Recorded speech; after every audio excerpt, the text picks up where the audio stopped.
Hi friends, Mindy here. I have a process video for you today. I'm going to be creating my journal to work through On The Brink from Bythewell4God. I am going to apologize in advance for any weird hand gestures that you may see. Originally, I was recording this in real time. The video got a little bit too long, so I decided to just go ahead and do a voiceover. So starting off with a wheat thins box, you could certainly use any kind of cereal box, anything that you have really, even the chipboard from the back of a notepad or whatever would be thick enough for this. I'm going to also be reinforcing it with a couple of layers. So I use these all the time to create my journals to work through these devotionals, and they work great. I like the size, and I particularly want this kind of wider spine for this kit. So I'm going to be using this fabric, but as you can see the Wheat Thins logo and everything through there. It's a really bright yellow. And so I need to address that. So what I'm going to do, I have this paper that is, it's not copyweight and it's not cardstock. It's kind of in between. I'm going to use that, and I'm going to be using it with this adhesive. This is actually a bookbinder's glue. It's just a white PVA glue, similar to like Barely Arts or Art Glitter. It's just the moisture content in it is just a little bit different, and so it also doesn't dry quite as quickly as those glues do. So you have a little bit of working time, but it's not like super thick and tacky like Aleene's tacky glue. So certainly any glue, any adhesive that you have would work. I would suggest, if you're covering something like this with a liquid glue, that you apply it with a brush. You want to get a nice thin, even coat on there that just prevents those kind of bubbling and like being able to see the glue lines and that kind of stuff, especially like with this, because the paper is just a little bit thinner. So just a trick for thin fabrics or thin paper. I am covering this because I don't want that yellow to shine through. You could certainly, there are other options, of course. You could gesso or paint. I just didn't want to deal with all of that. This just seemed like the quicker way. And also, I want to be able to wrap this paper around to the inside because I'm not going to be wrapping the fabric. Typically, I do wrap fabric around and cover it that way, but I had a different design kind of in mind for this journal, so I'm not going to be doing that. So I went around and did like I always do, just kind of cut out some of that excess paper around the corners, made those little V cuts. That's just going to keep everything, make everything just easier to fold and to get nice edges on there. So starting with the middle spine pieces, I'm going to fold those down, and then I'm going to go to the short sides. And then whenever you're wrapping, it's always a good idea to do opposite sides first. So I'm going to do the left and right sides, and then I'll do the top and bottom. And just a little bit of this glue. And like I said, I'm trying to, keep a nice even coat. And then I'm just being careful to make sure that I get it all the way up next to the chipboard. Will use my bone folder to help me with that. And then I'm just going to do the other side and go all the way around. This process is very quick. And while I do have to let it dry a little bit, because of what the other things that I'm wanting to do, this was just the best way to kind of cover this. So I did not want to use double-sided adhesive, which I normally would use a lot of times for covering these journals, but I'm going to be sewing on it, and I wasn't sure how my sewing machine would handle all of that double-sided adhesive going down through it all the time. I kind of felt like that would be really bad. So what I'm going to do here is just take this piece of fabric. As you can see, it's bigger than my journal, and I'm going to trim it down, and I'm just going to tear it. I want that raw edge.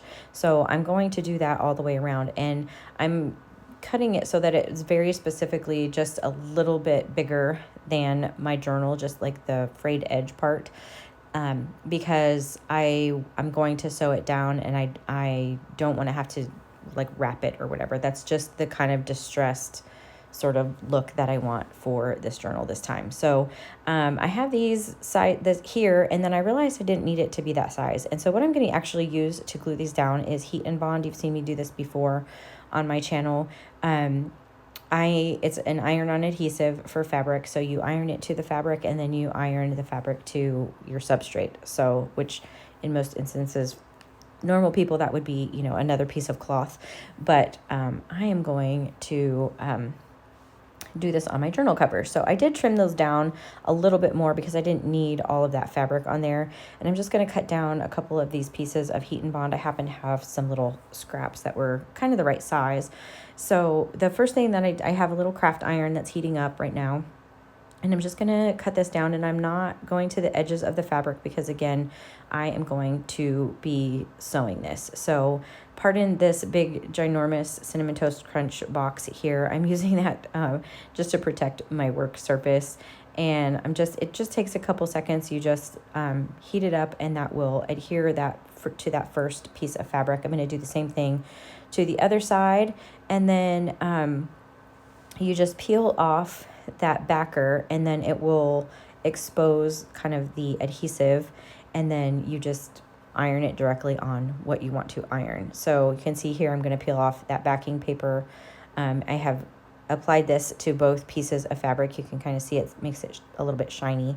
I'm just going to put this exactly kind of where I want it, get it in place so that I have like just a little bit of edge kind of hanging off all the way around, and then I'm going to set this with my iron. It just takes a couple seconds, just kind of holding it on each section and going all the way down. I'm not super concerned about it either because it's not going to come up because I'm going to be sewing on this, but at the same time, I have never had a problem using heat and bond to cover a journal at all. So I did also use the other piece of fabric that was kind of the coordinating one in the set. I really love this dark kind of brown and gray piece, and I just did the same exact process. I tore it down to the size that I needed. I ironed on the heat and bond, and then just ironed it on to my spine. And while it is still warm, I closed my journal so that it will help it to stay so that my journal isn't kind of always opening. And here you can see I went around with my sewing machine, and I realize this looks like a hot mess, but I did this on purpose very messily. I went around it a couple different times. I did some random zigzag stitches.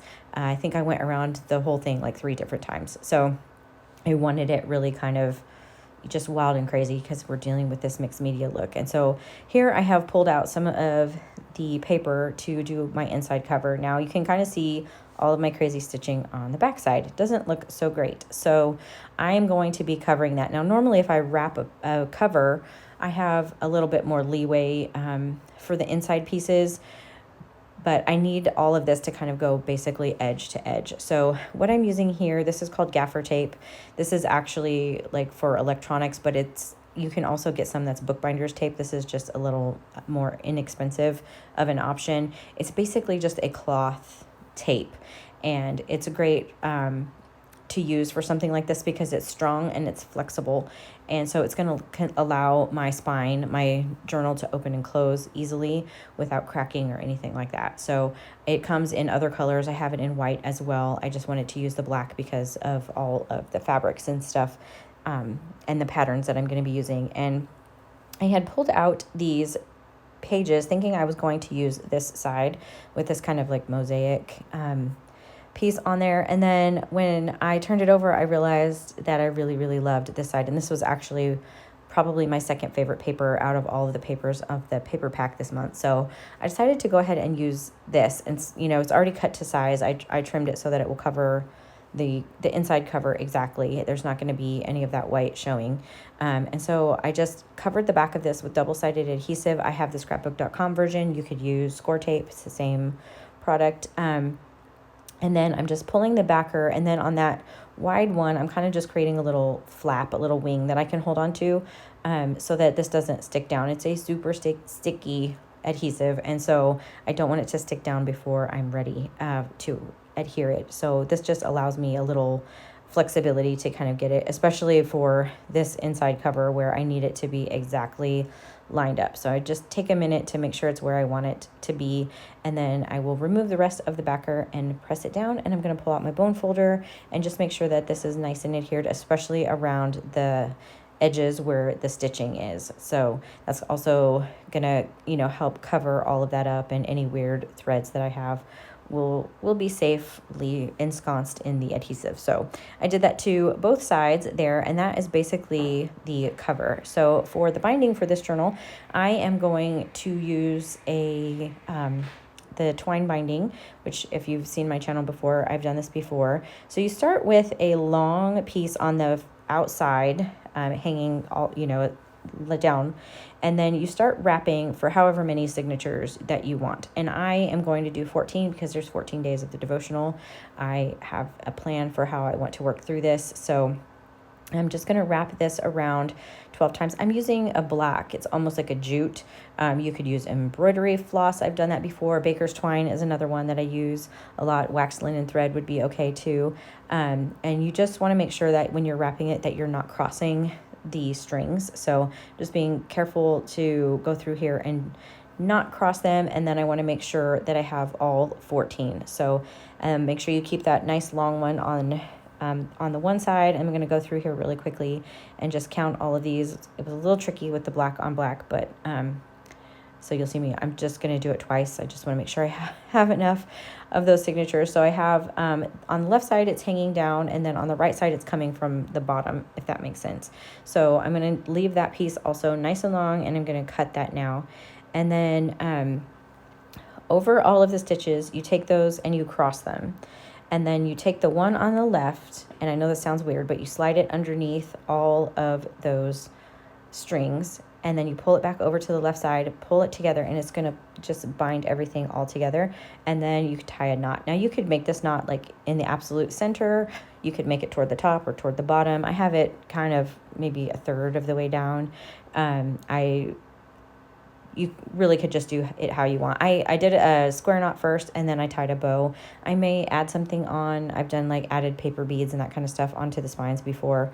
But I usually make that decision later on after I've worked in the journal for a while or at the end or whatever. So I'm just making sure all of my little threads are not crossed. And this is going to be the size of the pages that go in this journal.